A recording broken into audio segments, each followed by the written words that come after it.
Sir आपने जो धरना रखा है कि उसको धरना रखी है? ये जो धरना है जो संजीव दुर्जन जी कर रहे हैं, और काफ़ी समय से मैं देख रहा था कि प्रदेश में जो है इस तरह का एक मूवमेंट होना चाहिए था। जो सरकार का जो रवैया है, जो दलित विरोधी है, लगातार दलित विरोध में जो भी निर्णय सरकार लेना चाह रही है वो आनंद फानन में ले रही है, और इसकी शुरुआत जो अभी से नहीं देख सकते। हम देखते हैं इसको 2014 से शुरुआत, जिस तरह जो धरने की जो हमारी मांग है, छात्रवृत्ति या जो 0 फीस से पहले बैलेंस एडमिशन होते थे शासन आदेश के अनुसार, उस शासन आदेश को अभी कुछ दिनों पहले आनंद फानन में जो बीएड के 0 फीस से बैलेंस एडमिशन होते थे, सरकार उसको एक शासन आदेश समाज कल्याण का आता है और उसको ख़त्म कर देती है। तो इसकी हम जो शुरुआत देखेंगे 2014 में जब मोदी जी की सरकार बनती है, तो मोदी जी की सरकार बनते ही जो अनुसूचित जाति जनजाति का उच्च शिक्षा का जो बजट था उसमें कटौती की शुरुआत हो जाती है। और ये कटौती की शुरुआत इसलिए होती है क्योंकि आरएसएस का एजेंडा है कि दलित पिछड़ों को शिक्षा से दूर करने का। इसका हम छोटा सा मैं एक एग्जाम्पल देना चाहता हूँ। सत्र 2019-20 का जो शिक्षा का बजट था वो 602 करोड़ रुपए था एससी का उस शिक्षा में, उसको घटाकर 285 करोड़ कर दिया गया है। और जो एसटी का बजट था 435 करोड़ रुपए, उसको 130 रुपये कर दिया है, 130 करोड़ रुपये कर दिया है एसटी का। तो हम देखते हैं कि कहीं ना कहीं जो इनका एक साजिश है, एक षड्यंत्र है उच्च शिक्षा से दलित पिछड़ों को दूर करने का। क्योंकि उच्च शिक्षा से ही किसी व्यक्ति के अंदर तर्क वितर्क करने की क्षमता विकसित होती है और व्यक्ति का बौद्धिक स्तर जो काफी आगे जाता है।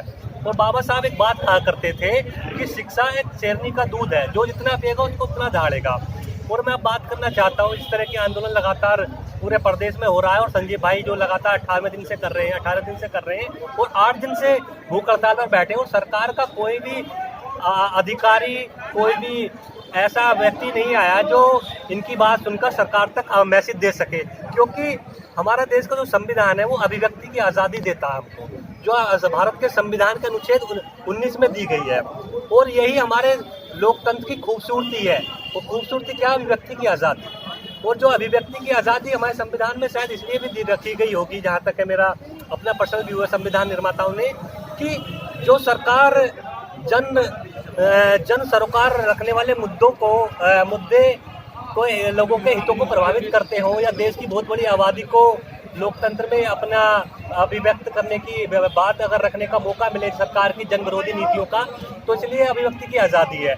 लेकिन सरकार लगातार अभिव्यक्ति की आज़ादी को भी जो है कुचलने का काम कर रही है। जहाँ जहाँ आवाज़ें उठ रही हैं सरकार के खिलाफ, वहाँ सरकार जो है उन आवाज़ों को दबाना चाहती है जो सरकार की गलत नीतियों के खिलाफ है। जैसे संजीव भाई से लगातार मैं संपर्क में रहा हूँ, और मैं समाजवादी पार्टी का राष्ट्रीय सचिव हूँ, निवर्तमान राष्ट्रीय सचिव हूँ छात्र सभा का, और संजीव भाई से लगातार हमारा जो वार्तालाप होता रहा है। तो संजीव भाई भी कह रहे लगातार पुलिस वाले भी परेशान कर रहे हैं, आंख उठाने की कोशिश कर रहे हैं। लेकिन हम पुलिस को और प्रशासन को बताना चाहते हैं कि इस देश के संविधान जब तक है तब तक आप जो अभिव्यक्ति की आज़ादी को नहीं दबा सकते हो।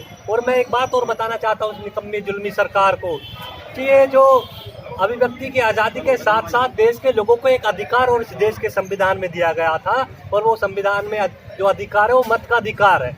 और ये मत का वही अधिकार है जिसके दम पर 2022 में इस निकम्मी सरकार को हम उखाड़ फेंकने का काम करेंगे। पूरे प्रदेश के दलित समाज के लोग जागरूक हैं। जिस तरह ये दलित विरोधी